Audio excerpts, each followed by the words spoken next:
the ruins from the time of Dan. Okay, so Up here. you realize this is the end of the trail for us. Before we head back to our bus, I'd like to talk a little bit about the most important artifact ever to be found here. Without a doubt, one of the most artifacts ever to be found in Israel, period. Okay, how many of you have heard about the House of David inscription? Beit David. Yes. How many of you have heard about that? Yeah. Okay. So,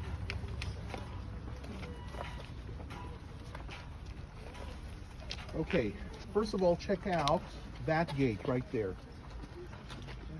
So in this historical chronology, we have Abraham, how many years ago? 4,000. That's the gate we just saw. Okay, that's the city gate of Laish. 1,000 years later, the Danites come here. They capture the hill.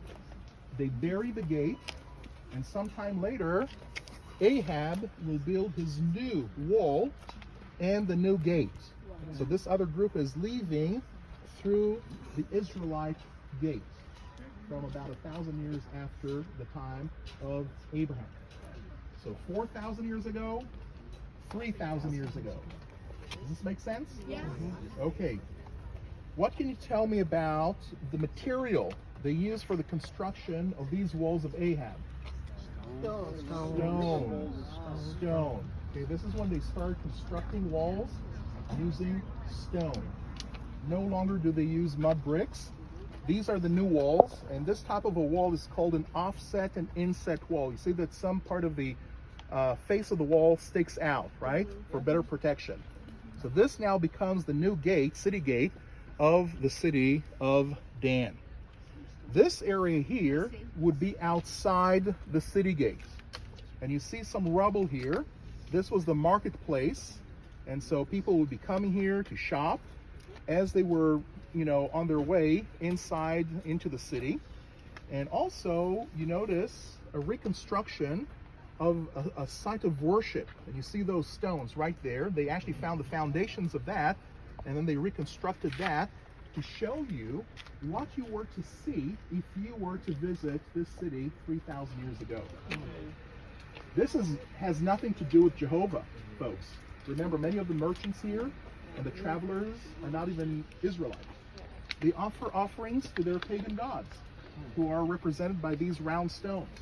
So there's a great deal of idolatry here at the city gates.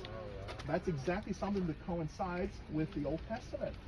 God rebukes the wicked kings of the north and the south for allowing this to happen at their city gate, the most central part of their city.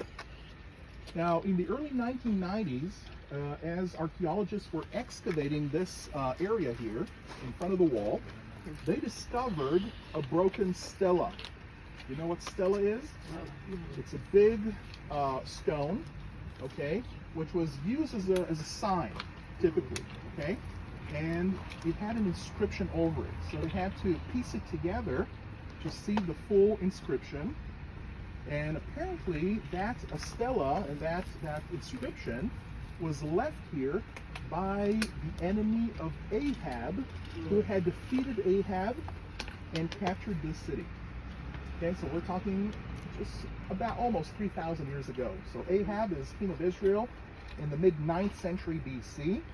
Initially, his kingdom stretches all the way to Syria, but then the king of the Aramites, what we call today Syria, takes a great chunk of his land up here in the north, and that King Ahab, actually is struck by an arrow and dies. So soon after that, that foreign king leaves his propaganda at the city gate, boasting as to how he defeated the king of Israel, but more importantly, how he also struck down the king of Judah, who is of the house of David. Okay, I'm going to read to you this inscription. Of course, the inscription was broken up. They had to piece the pieces together. So there's some missing bits here. But this is the most important part here. And my father lay down, says the foreign king, right? he went to his fathers. Now the king of Israel, most likely Ahab, had penetrated into my father's land before. But then Hadad, this pagan god of theirs, of the Syrians, made me king. And Hadad marched before me. So I went forth from the missing bit, most likely 70 cities of my rule, and I killed 70 kings who had harnessed thousands of chariots. Remember, we talked about the iron chariots, right? And thousands of cavalry. And I killed missing bits, the king of Israel, most likely Ahab, and I killed son of missing bit, the king of the house of David. Wow. And then he goes on to boast as to I made their towns into ruins and turned their land into desolation. Okay? So this is the only extra biblical reference to the house of David, King David, ever to be found during that time period. You know, for a long time there were those skeptics that argued that the whole story of David was just fiction. A bit like the sagas of the Norse, you know, those giants and those warriors and this and that. And they were debating that. In fact, there was an entire school of thought that argued that the whole thing about David was just, you know, just some sort of an ancient Hebrew myth.